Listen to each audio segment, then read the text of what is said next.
Muito bem, então, voltando aqui a nosso sumário. Então, já vimos o servidor titular de cargo efetivo, ocupante de cargo em comissão ampla, ocupante de cargo em comissão restrito e o contratado. E agora vamos ao emprego público.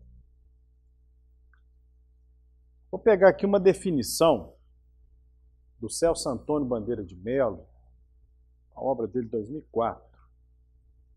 Empregos públicos são núcleos de encargo de trabalho permanentes, a serem preenchidos por agentes contratados para desempenhá-los sobre relação trabalhista. Eu concordo 2/3 com a definição dele. Eu peguei essa definição de 2004, mas para dizer que agora a doutrina já reconhece a situação do emprego público temporário também. Então, quando ele fala lá da questão permanente, né, do trabalho permanente, falta aí, então, a questão do chamado emprego público temporário, que é possível. Regime previdenciário aplicável ao empregado público é o regime geral. É expresso lá no parágrafo 13 do artigo 40. Aplica-se ao empregado público o regime geral de previdência social. Empregado público é aquele regido por normas seletistas. Ele tem um contrato de trabalho entre, aí sim, o empregador e ele, empregado. Ele se rege, então, pela CLT, e o certo, o correto, falando assim em direito, né, o correto, é que estes empregados exerçam a sua atividade em sociedades de economia mista e nas empresas públicas. Eles pertencem, então, ao âmbito da administração indireta que explora a atividade econômica. Ele não poderia, pela boa técnica, né, administrativa, assumir as suas atividades na administração direta, nem nas autarquias e fundações. Então, ele é típico empregado da sociedade de economia mista e da empresa pública. Entretanto, é fato que há distorções. Há vários municípios, principalmente municípios, que têm empregados públicos no âmbito de administração direta, autárquica ou fundacional. Isso, ao meu sentir, é uma posição pessoal, isso fere a lógica administrativa criada pela Constituição de 88, e que percebeu, né, ou concebeu esse empregado público para exercer funções na sociedade de economia mista e na empresa pública. Só lembrando um detalhe, o empregado público não está isento de acesso mediante concurso público. Ele tem que fazer concurso público para ser considerado empregado público. Bom, mas falamos nós aqui da questão previdenciária. A partir do parágrafo 13 do artigo 40, ele é regime geral. Então ficou claro lá no parágrafo 13 que ocupante exclusivamente de cargo em comissão, o contratado de cargo temporário e o empregado público devem se reger pelo RGPS. É o que está disposto no parágrafo 3 do artigo 40. A mesma questão que nós falamos lá para o ocupante de cargo em comissão ampla e para o cargo temporário, ocupante de cargo temporário, contratado, vale aqui também para o empregado público anterior à emenda 20. Ele poderia estar vinculado ao RPPS, porque sabia-se da existência dessas anomalias. É claro que são situações, esse caso específico, excepcionalíssimas, né? Porque é comum você ver um servidor contratado, antes de 98, aposentado pelo RPPS. porque ele exercia uma atividade na administração direta, autarquias e fundações. É comum você ver também o cargo comissionado amplo, antes de 98.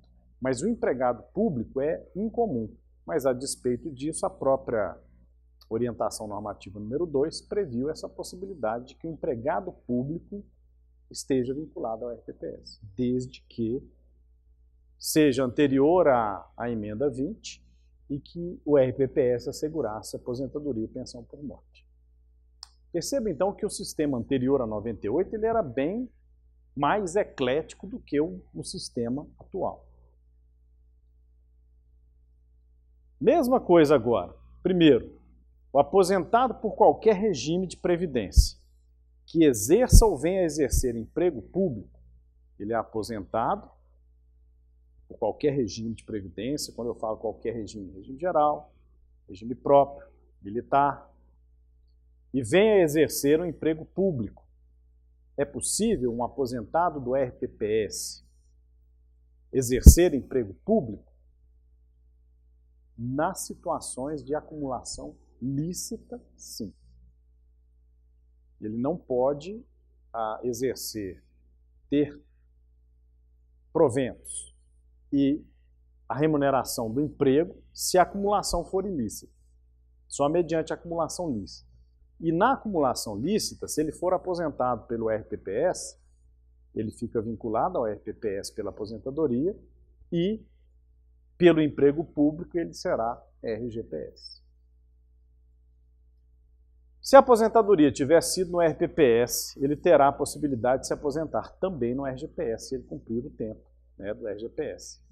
Se reunir os requisitos, acumulando 2 benefícios em regimes distintos. A mesma questão que nós colocamos aqui também vale para esse empregado público.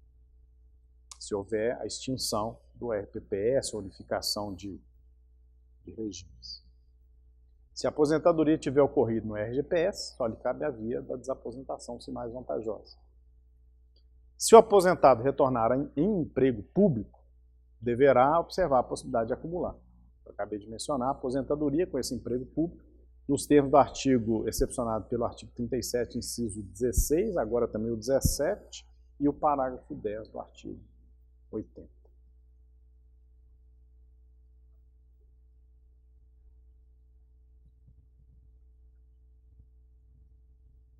Pergunta dela é se ele pode aposentar em 2 cargos de professor e aposentar num 3º cargo. Uma função de técnico no 3º cargo? Não, vai complicar mais ainda a pergunta. Já é complicado se fosse 3 professores. Bom, essa questão da acumulação, ela existe, se eu não me engano, desde 1934 no Brasil. Essa questão de acumulação de cargos, eu não sei se é 34 ou 37. Uma das constituições bem antigas já existe essa questão da proibição de acumular. Então a regra é não. Ele não poderia, por quê? Só poderia aposentar se houver possibilidade de acumulação. Entretanto, algumas situações decorrentes da acumulação permitem essa tríplice aposentadoria, desde que antes de 98. Porque em 98, vocês gostaram da acumulação, né? Tem uma matéria só sobre o que. Quero ver o professor que vai falar de acumulação. Se for eu, a coisa vai ficar bem complexa. Em 98, criou-se uma regra, que foi a regra da emenda 20, é o artigo 11. Emenda constitucional número 20. Artigo 11. 11 da emenda. Lembrando que emenda também tem artigo de força constitucional.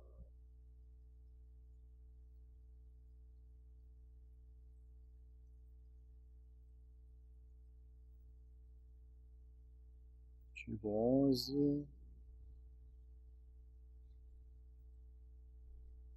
A vedação prevista no 37, parágrafo 10, vamos ler aqui, porque senão é muita coisa. É vedada a percepção simultânea de proventos de aposentadoria decorrentes do 40, 142 e 42 com remuneração de cargo, empresa ou função, ressalvados os cargos acumuláveis. Cargos acumuláveis pode ter 2 aposentadorias, certo? Os não acumuláveis, uma aposentadoria só, porque é vedado. Então, vou voltar aqui para a emenda.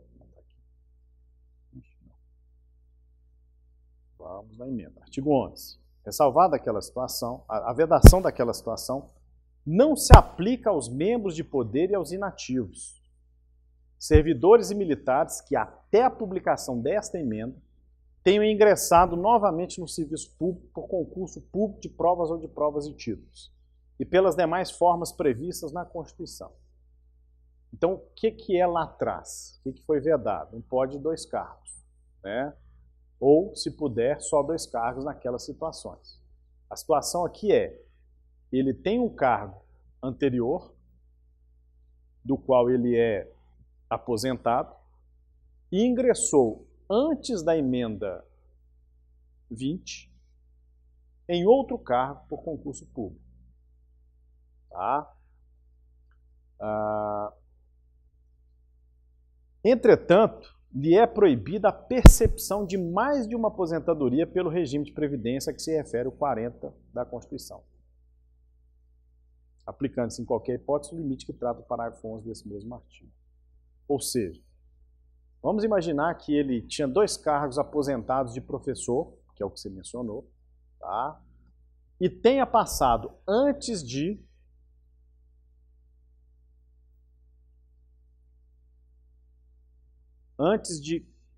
16/12/98, ele já é aposentado em 2 cargos e ingressou antes de 16/12/98 no serviço público mediante concurso público.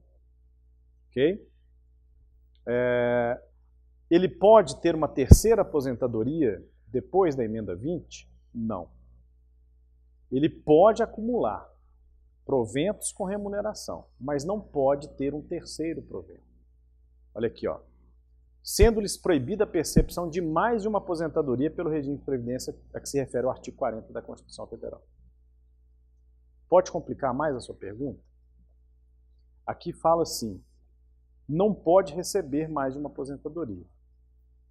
E se ele tiver 2 aposentadorias, porque aí é acumulado, voltou por concurso público, não pode receber uma terceira aposentadoria. Mas faleceu em atividade. Ele tem direito à pensão, ou melhor, o dependente tem direito à pensão, decorrente desse vínculo posterior às 2 aposentadorias, a pensão das 2 aposentadorias, o dependente vai ter. Eu quero saber se ele vai ter a terceira. Porque aqui não veda. Aqui veda a aposentadoria. Ele não faleceu aposentado nesse terceiro cargo, ele faleceu ativo. A matéria está em sede de repercussão geral. Tem decisões num sentido e no outro ainda não definiram qual será a questão. O professor Fernando Calazans deve falar da pensão e provavelmente vai falar disso daí. Pode complicar mais? O Fernando também sabe dessa história que eu vou contar aqui. O Fernando é meu adversário. Ele fica do lado de lá ou do lado de cá, a gente batendo bola. O caso aqui é, sendo vedada, sendo-lhes proibida a percepção de mais de uma aposentadoria pelo regime do artigo 40. Ok. Imagina então que ele tem 2 aposentadorias no município de cargo de professor. Ingressou no Estado em outro cargo técnico antes da emenda 20. Ele pode se aposentar com esse outro cargo de técnico e esse cargo de professor, esses 2 cargos de professor, ou vai aplicar a ele essa vedação aqui? Qual que é a minha pergunta? Quando a disposição fala assim, sendo-lhe proibida a percepção de mais de uma aposentadoria pelo regime de previdência que se refere ao 40, é aquele regime do município. Não fala em regimes no plural, aqui são 2, um do Estado e outro do município. E aí? O Fernando entende que não. Ele tem um parecer entendendo que não. Eu tenho um entendimento já mais completo, porque quando fala em regime, é aquele regime específico. Tem alguns precedentes judiciais, tá, que tratam da matéria, não são de tribunais superiores, mas a questão é conflituosa. Né? O professor Fernando entende, por exemplo, que a vedação é para o regime do 40, e quando fala regime do 40, é o regime próprio, na verdade, os regimes próprios existentes. Se existem 2.000, são 2.000. Peraí, você pergunta se no período está sendo recolhido. Qual período que está sendo recolhido? Da terceira, está sendo recolhido.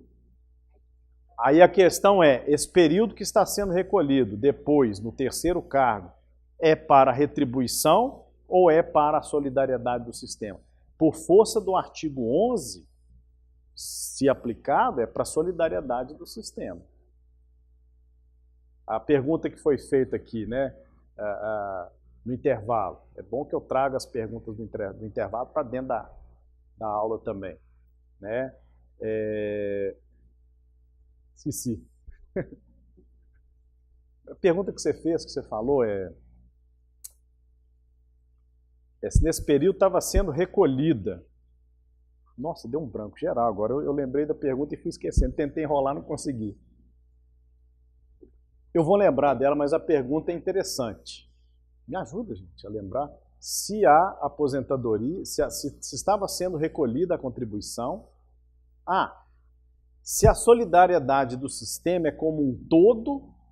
Quem falou isso? Se é como um todo ou se é só para aquele regime. Por exemplo, a solidariedade do regime do município de Belo Horizonte é só dele ou é dele com todos os demais regimes próprios, regime geral? Qual é o alcance do caráter solidário do artigo 40 da Constituição? Então, o Supremo, quando decidir isso, retributividade versus solidariedade, eu entendo que ele deva definir qual é o alcance da solidariedade. É amplo ou geral? Porque se for específica, minha tese ganha força aqui. Ó. A minha tese de que, por exemplo, é possível a terceira aposentadoria se em regimes diferentes, um no município, outro no estado, ou em municípios diferentes, ela ganha força. Se a solidariedade for para o sistema como um todo, ela perde força. Então isso vai ter que ser definido. Porque a solidariedade do 40, do artigo 40, foi inserido pela emenda 41. E aí se refere a um regime específico ou a vários regimes? Bom, seguindo.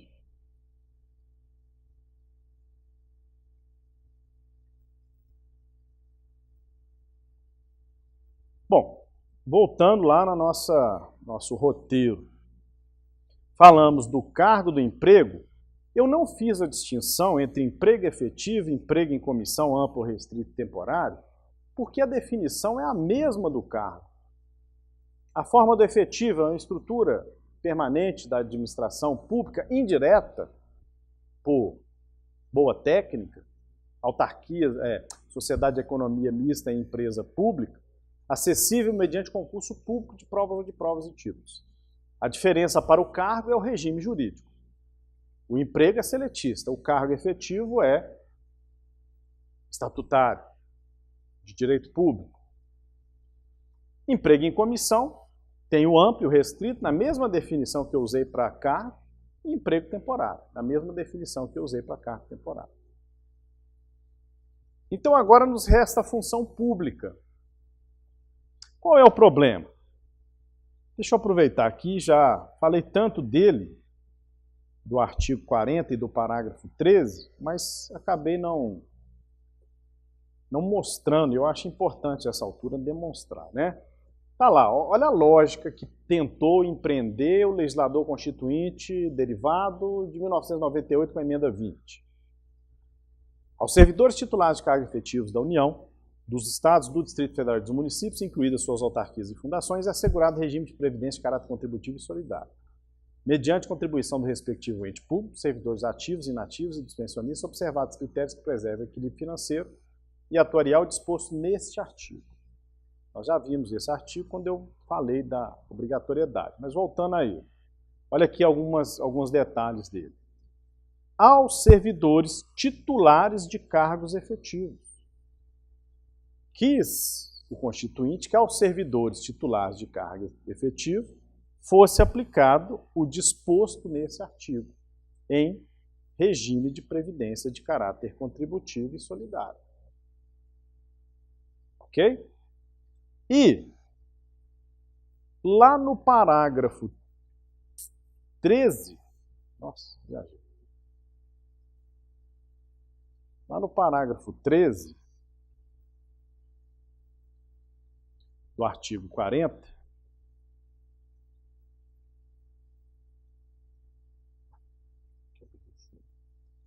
expõe assim, ó. Aqui só Delfim, você me perguntou, mas gente, eu estou apanhando aqui. O artigo 40, aquele que eu tinha me referido, é realmente o artigo 40, parágrafo 1º, inciso 3.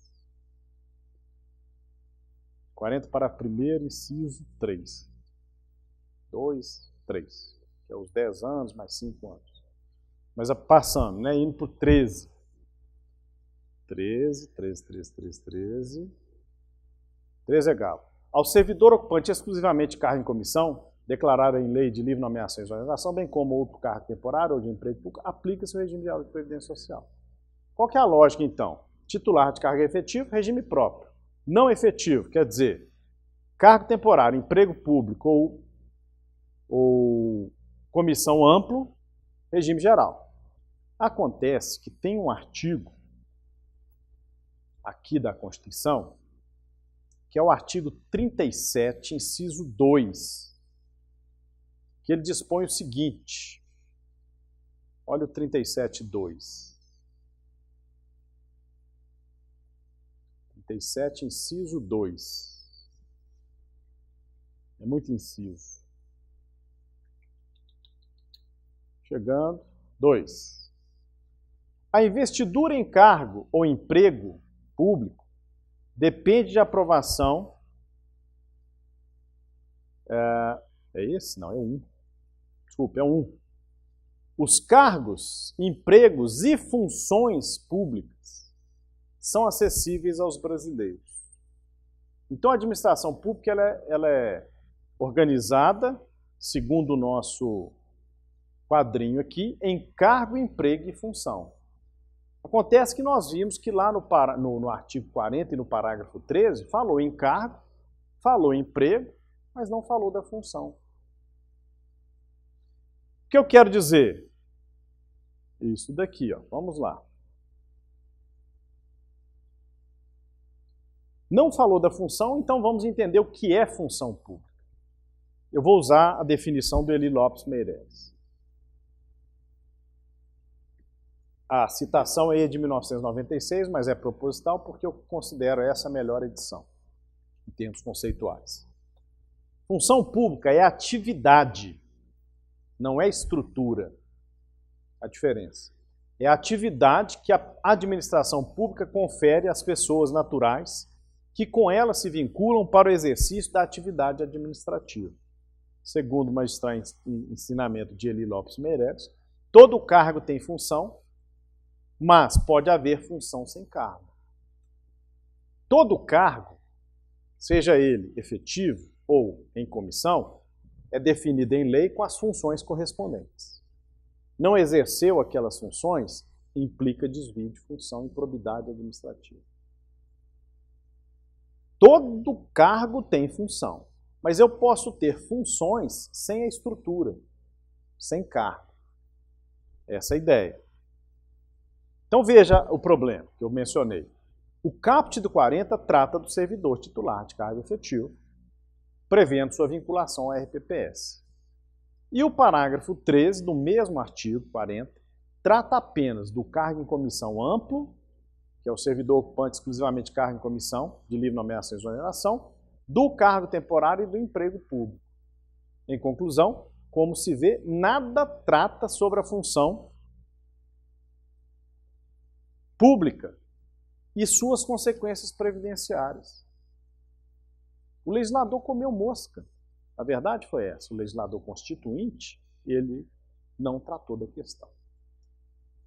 Bom, então a lei cuidou de tratar. É a Lei 9717.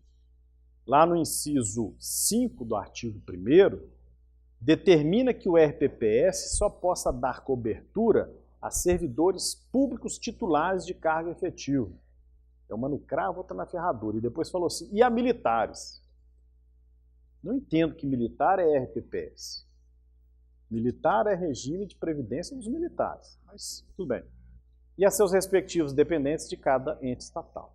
Ao dizer que o RPPS só pode dar cobertura exclusiva a servidores titulares de cargo efetivo, por exclusão, todos que não tiverem cargo efetivo, regime geral, inclusive o chamado ocupante ou exercente de função pública.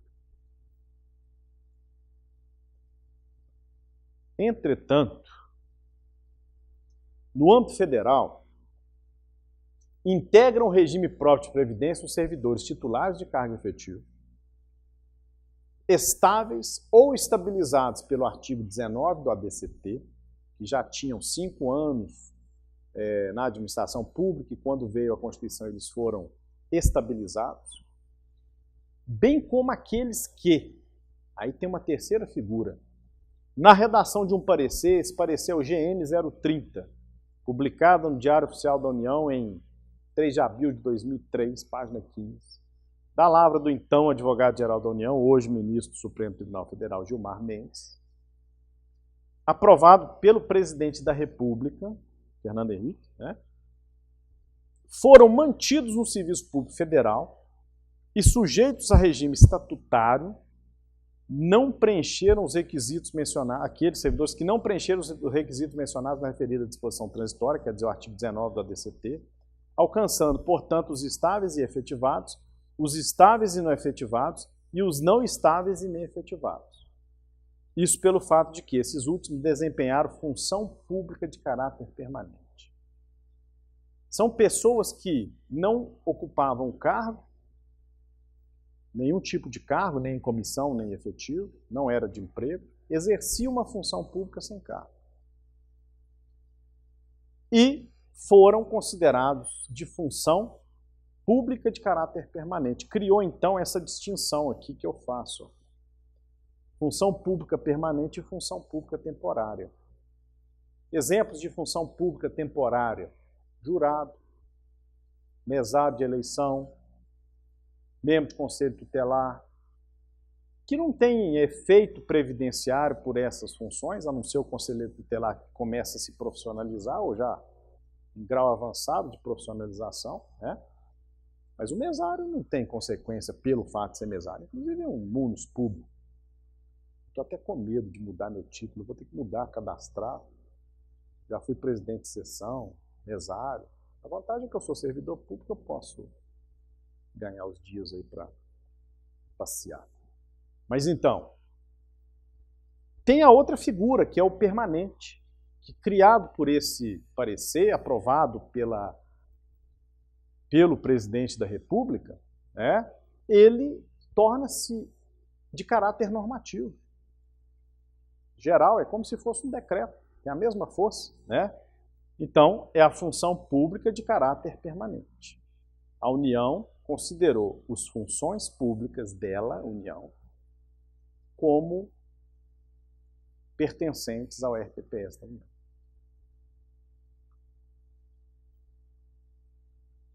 Minas Gerais tentou fazer também isso. Pela Lei Complementar número 100 de 2007, artigo 7º, em razão da natureza permanente da função para a qual foram admitidos os citados servidores no referido artigo, foram considerados, pelo menos para fins previdenciários, como titulares de cargo efetivo, a fim de integrar o RPPS. São chamados, ficaram conhecidos como efetivados da Lei 100. Tá? Eu tenho restrições a esse termo, por quê? Efetivar, é possível efetivar servidor? Efetividade é um atributo de servidor?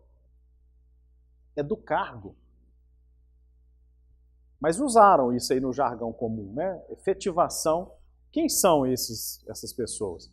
Na verdade, é um universo de mais de 100 mil pessoas, 120 mil pessoas, que são professores contratados com cargo temporário que renovavam sucessivamente seus contratos temporários e foram considerados de função permanente. Isso de um passado muito remoto no Estado. Tem pessoas que têm aí mais de 20, 25, 30 anos de renovações, né, de contratos temporários, que acabam sendo função permanente. O Estado pretendeu fazer o que a União fez, o que São Paulo fez, dando um tratamento previdenciário de transição para essas pessoas ficarem no RPPS. Entretanto, o Supremo entendeu de forma diferente, no julgamento da ação direta 4876, julgou inconstitucional o artigo 7º.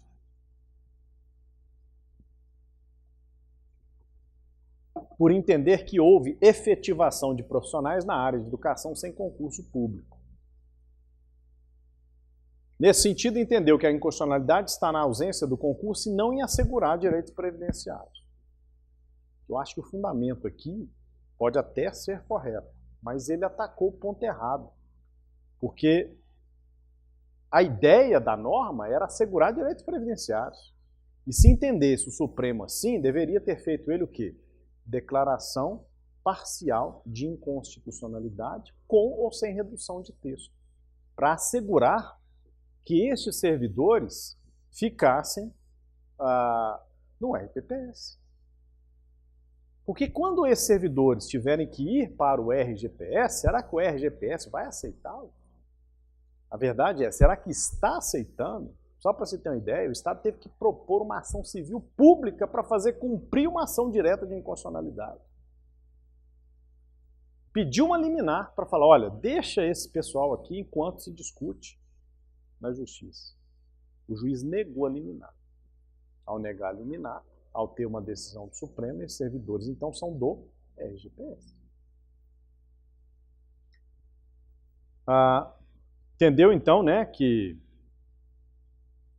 a inconstitucionalidade está na ausência do concurso e não em assegurar direitos previdenciários, mas como a situação previdenciária depende do vínculo do servidor com a administração, acabou por não admitir a vinculação desses servidores ao RPPS Mineiro, mas fazendo mediante modulação de efeitos, até por provocação em barra de declaração, de modo que até 31/12/2015, aqueles que preencheram os requisitos permanecem no RPPS. Quem preencher requisito depois de 31/12 é regime geral de previdência social. Agora vejam o tratamento diferenciado, né? A União fez isso e não teve nenhum embaraço maior.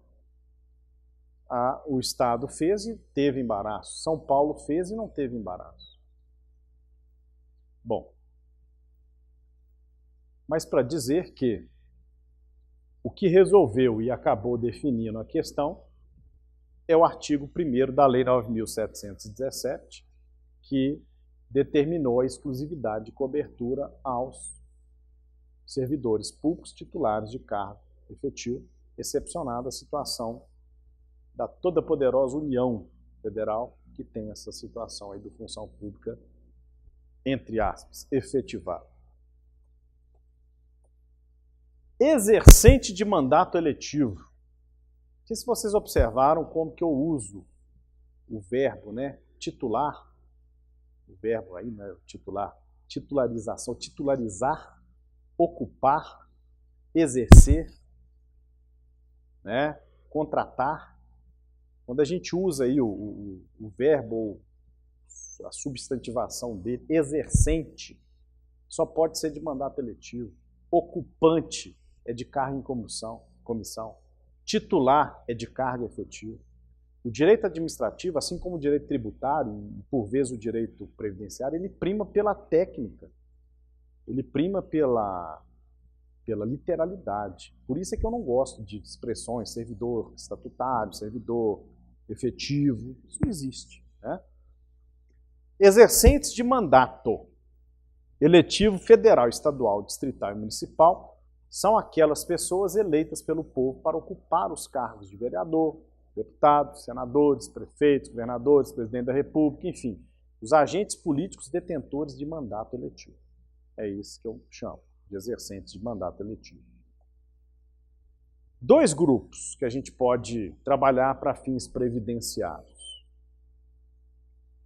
Exercentes de mandatos eletivos que são servidores públicos titulares de cargo efetivo ou detentores de função pública de caráter permanente. Ou seja, eles são ao mesmo tempo servidores ou função pública permanente, servidores de cargo efetivo ou função pública permanente, e mandatários de poder.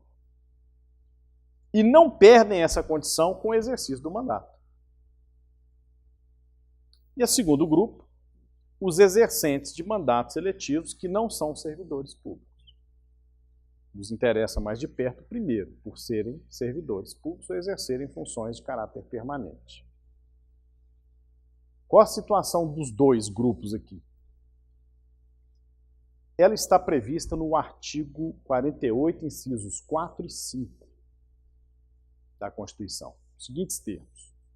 Ao servidor público da administração direta, autárquica e fundacional, no exercício de mandato eletivo, na verdade é o primeiro grupo, né? Aplicam-se as seguintes disposições. 4. Em qualquer caso que exija o afastamento para o exercício de mandato eletivo, o seu tempo de serviço será contado para todos os efeitos legais, exceto para a promoção por merecimento. É uma construção de tempo ficto, prevista por ordem constitucional, por norma constitucional. É um tempo ficto. E aqui, engraçado isso, porque a Constituição foi alterada, essa redação é original da Constituição, ela foi alterada pela emenda 20, cuidando da parte previdenciária. E não se alterou o inciso 4. Não deveria ser aqui seu tempo de contribuição? Quer dizer que é só tempo de serviço que precisa o mandatário? Ele não precisa contribuir? Por força da norma constitucional, exige só tempo de serviço. Seu tempo de serviço será contado para todos os efeitos legais. Isso é ordem, isso é norma constitucional. Para efeito de benefício previdenciário, no caso de afastamento, os valores serão determinados como se no exercício estivesse. Eles querem, na verdade, a intenção do legislador constituinte foi prestigiar, né, o exercício do mandatário por servidor público. Assim, no caso em que o exercente de mandato eletivo for servidor público, titular de cargo efetivo ou detentor de função pública de caráter permanente, ele pertencerá ao regime próprio de previdência social para esta situação, se não houver afastamento do cargo, e pertencerá ao RGPS para o cargo político. Até porque, eu esqueci de mencionar um detalhe aqui, ele pode optar pela remuneração, em alguns casos. Artigo 13, parágrafo 2º da ON número 2. Prevê que o segurado do RPPS, investido de mandato de vereador, que exerça concomitantemente o cargo efetivo e o mandato, filia-se ao RPPS pelo cargo efetivo e ao RGPS pelo mandato eletivo. É diferente do tratamento dado ao cargo em comissão, de recrutamento limitado ou amplo, se servidor. Porque aí o serviço público, ou a condição de titular de cargo efetivo, atrai. Aqui não. Aqui é cada um no seu regime. A linha J do inciso 1 do artigo 12 da Lei 8.212, Lei de Custeio da Seguridade Social, cuja redação é a mesma do artigo 11, a linha L, aliás, inciso 1, a linha H, da Lei 8.213, ainda não consegui engolir a necessidade imperiosa de duas leis com a mesma redação. Mas enfim, porque uma é de custeio e outra de benefício, não me convence. Previu que o exercente de mandato eletivo federal, estadual ou municipal, claro que também o distrital, desde que não vinculado a regime próprio de previdência social, é contribuinte assegurado do RGPS. O que quer dizer aqui? Voltando na situação anterior. A ON número 2 dispõe que ele é RPPS para o cargo efetivo e RGPS para o mandato. A lei de custeio e de benefício do regime geral fala que ele é do RGPS, se não vinculado à RPPS. Na situação em que ele não tenha na unidade dele regime próprio, aí ele é do regime geral. O que eu quero provar com isso? Seja em qual for o caso, ele é contribuinte. Apesar do disposto tempo de serviço, que deveria ter sido alterado pela emenda 20, as normas de regência dele atribuem essa possibilidade. Aí eu tenho um argumento tributário contra essa minha tese muito forte. Para que haja instituição de contribuição previdenciária de natureza tributária, tem que haver base constitucional para instituir. Cadê a base constitucional para instituir? Se fala em tempo de serviço e não em tempo de contribuição, aqui no caso. Então o argumento tributário é muito forte. Agora, se eu for lá no artigo 40, regime de caráter contributivo. Ali está a base constitucional de instituir o tributo. E no artigo 149, compete à União, o parágrafo único, compete aos estados e aos municípios instituir contribuição de seus servidores para o RPPS. A briga é tensa. Mais uma vez, o aposentado por qualquer regime de previdência que exerça ou venha exercer mandato eletivo vincula-se obrigatoriamente ao RGPS em relação a essa função de mandato eletivo, conforme o parágrafo 3º do artigo 11 da ON2. Se a aposentadoria tiver sido no RPPS, ele terá a possibilidade de se aposentar também no RGPS, se reunir os requisitos acumulando 2 benefícios em regimes distintos. Se a aposentadoria tiver ocorrido no RGPS, só lhe resta a via da desaposentação, se mais vantajosa.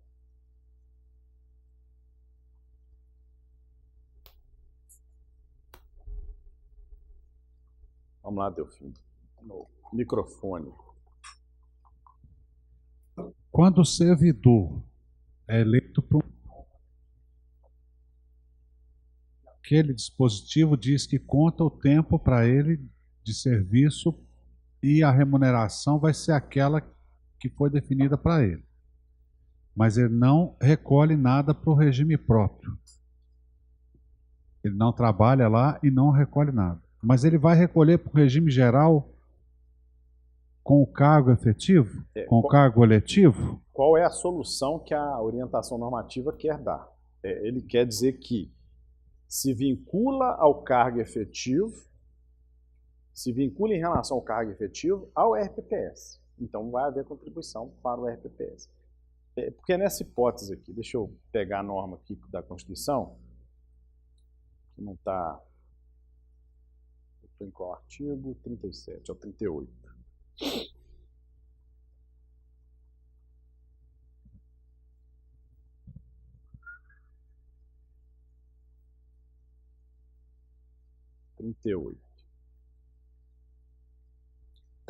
Inciso 1. Tratando de mandato eletivo federal, estadual ou distrital, a regra é: ficará afastado de seu cargo, emprego ou função. Investido o mandato de prefeito, será afastado no cargo, emprego ou função, sendo-lhe facultado optar por sua remuneração.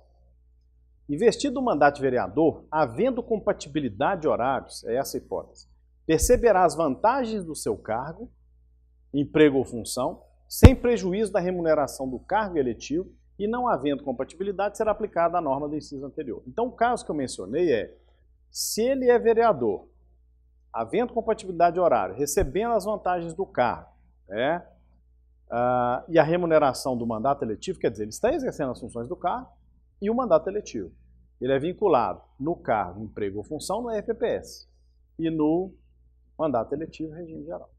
E no caso do prefeito, que é afastado do cargo... Ou mesmo dele, se não for compatível. Isso. Okay. Ele não vai receber lá... Não vai receber, aí é só... Vai receber só do prefeito. Aí vai incidir a hipótese da Lei 8.212 e 213 que eu mencionei. Tá, mas aí ele não vai contribuir para o RPPS. Não. Mas ele vai remuneração contada como se recebido fosse e o tempo como se ele tivesse exercido. Ele vai poder averbar o tempo de prefeito no RPPS, se lhe for de desejo. Ele emite a CTC lá e traz para cá.